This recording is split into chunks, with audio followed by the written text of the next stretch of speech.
constantly are talking about how FrightFest is like a community.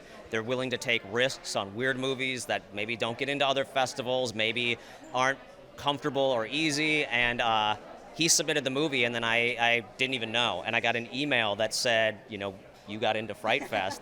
And I messaged Daniel, and I was like, dude, something's wrong. Like, I think they sent an email to the wrong people. And he's like, no, I submitted it. I'm like, what? So we're, it's interesting being here, because this is like my dream festival to get into. Wow, so it being your dream festival to get into, how long have you known of FrightFest? I've never been here before. I've never come to the UK. This is my first time here, but hearing Adam and Joe talk about FrightFest so much on the Movie Crypt podcast, it always felt like, oh, this is going to be a place where it's my people. It's the people who want to talk about films, where you walk out of a movie and people don't just go, that was bad or that was good. They go like, let's pontificate about this movie for like an hour and a half. So that has been like amazing, going to a movie, then going to the pub and sitting down with 4 people who all have different opinions and just want to talk about the movies.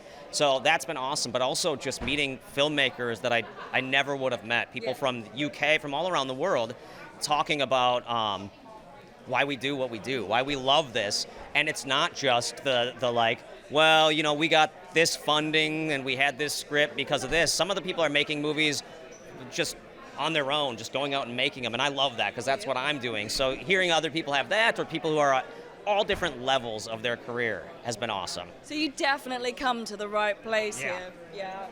So your movie, tell us a little bit about it, because we've just been talking about FrightFest. Yeah, so my movie's called Greywoods Plot. It's a black and white horror comedy about 2 friends who get this videotape sent to them. Right. And they're cryptozoologists, or wannabe cryptozoologists, on the divorce of their friendship. They're sort of falling apart, and this is going to be kind of their final hurrah into the woods to see if they can find why this tape exists. And once they get there, they find the eccentric landowner is, he may have odd things happening around. So, it was our excuse to just kind of make a weird monster movie. It was me and 3 friends made it for no budget. Like, I can't even say a budget, because most of it went to a hotel room for 2 nights and booze. And we just went out and had fun shooting something, the 4 of us, yeah. That sounds like the ultimate essence of horror movie making, and I'm so excited to see your movie. Yeah, that's sort of when we started to talk about it. When we first went at it, we were like, well, let's see what we can do. And we went out the first time to film, and that was a few years ago, and failed miserably. Like, it didn't turn out well.